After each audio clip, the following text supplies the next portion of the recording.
Hey there! Welcome to Arcane Odyssey. And if you did not see from the thumbnail somehow, I got to 7 million Brewing XP. Now, as you might imagine, this is not an easy task. Uh, Using one reagent and two catalysts gives you 100 Brewing XP. If I hit Q here, I get an additional 100 Brewing XP, which I'm not gonna do, because that would ruin my screenshot. But I would get 100 XP from this. Now, if I add 4, and now this makes a tier 2 potion, but I only get 200 XP for this, so material-wise, it's just not worth it. So, if you do the math, that means that to get 1 million brewing XP alone, you'd need 10,000 reagents and 20,000 catalysts. Yeah. Yeah, it's not an easy grind. So, let me tell you the story of how I accumulated all of that wealth and all of those potions and brewed into, like, insanity. It all started with this post in the VTEX Discord. The update with the new vitality weapons and weapon nilts, who cares, am I right? PvP stuff, was bound to drop on May 31st. This was announced on May 23rd, I believe, which is like 8 days from the deadline, from the release date. And I decided it would be a good idea to get to 7 million brewing XP before then. I had 5.5 million brewing XP by the time when the announcement was made. So it's pretty safe to say that my time constraints were very real. So let's move on to the first strategy that I employed for obtaining brewing materials. And that is scamming PvPers for seasonals. You see, there's this PvPer I know on Slightly Crazy Kid, and I've been his potion plug for like a few months, supplying him with all the healing 3 and revealing 3 he could need. Now, word of my expertise obviously got out, and he started spreading the word to other players, which I didn't have a problem for. I didn't have a problem with because they actually paid me. See, Unsightly'd been giving me things like hasty scrolls or charged scrolls.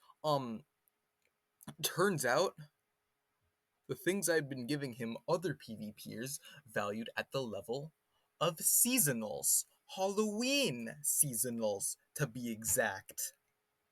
And those are pretty expensive. So expensive to the point that other players that I would go to, I would offer them a single Halloween seasonal, and in exchange, they would give me thousands of reagents and catalysts.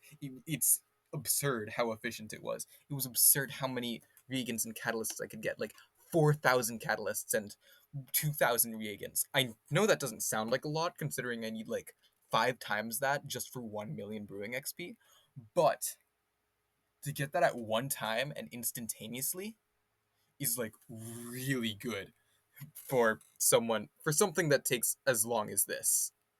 The only problem was that with this was that most people who play Arcane Odyssey don't just casually have several thousand brewing ingredients just chilling in their inventory, making it so that there were very few people that I could actually trade with, and even fewer people who were willing to do the trade, because people can be surprisingly stingy about materials that they will never realistically use.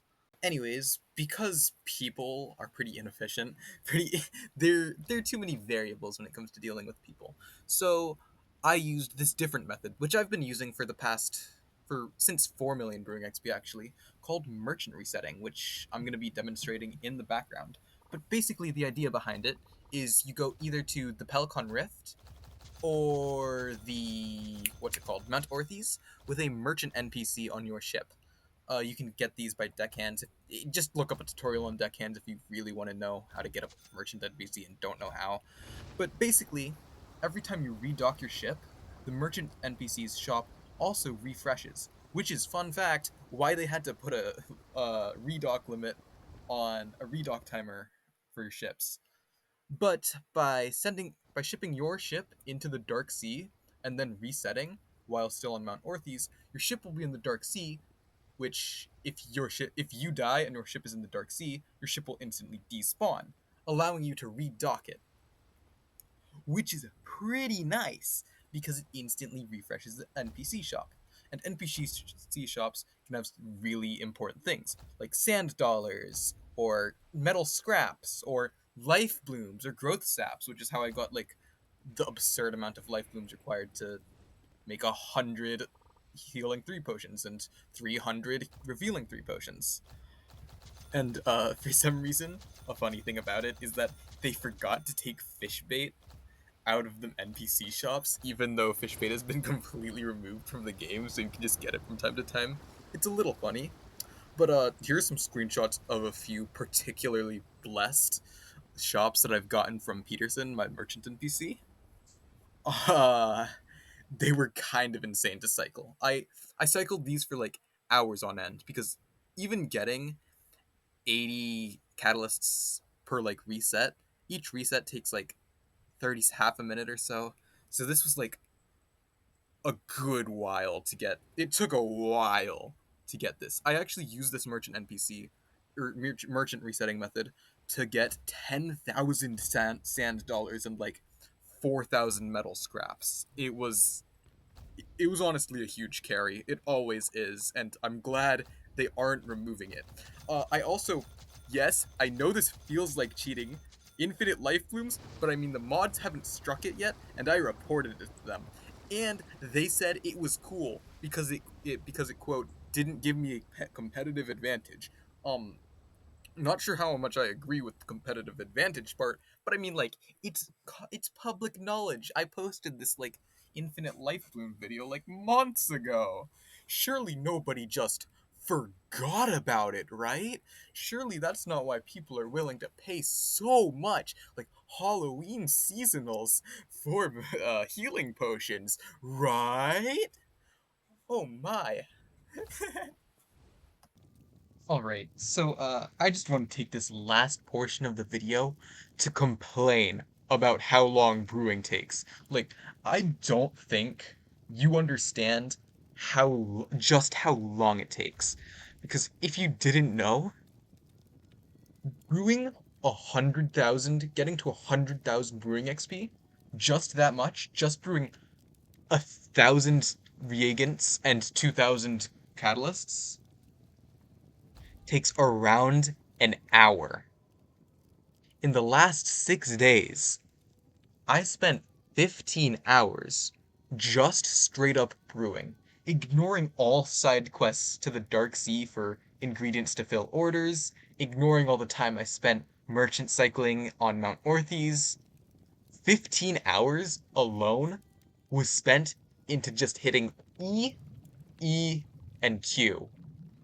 And it's not even that easy because most of the time when you're doing this, uh, if you do this in a server for more than an hour or for like 30 minutes or something, the server becomes incredibly laggy, which means that you can't stay in the same server for too long. Otherwise, you'll suddenly start missing ingredients, and you'll have to suddenly rely on sound cues. Yes, that is what I do.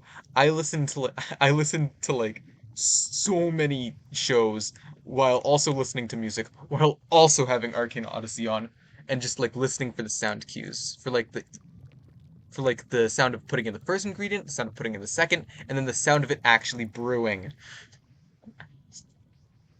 It's a very annoying process. And even if you want to bot it, which I would never. I'm not I'm already doing enough stuff that risks me getting banned. I'm not botting, man. Uh Even if you wanted to bot it, there are on occasion, which will never come up on a normal playthrough, by the way. If you stay in a server long enough, the server will become so laggy that you can glitch a cauldron by putting two ingredients instead of one. So like you'll just have two metal scraps and two sand dollars, and even if you try to brew it, it'll be impossible to brew, and you have to switch servers or switch pots. It's a whole process, really.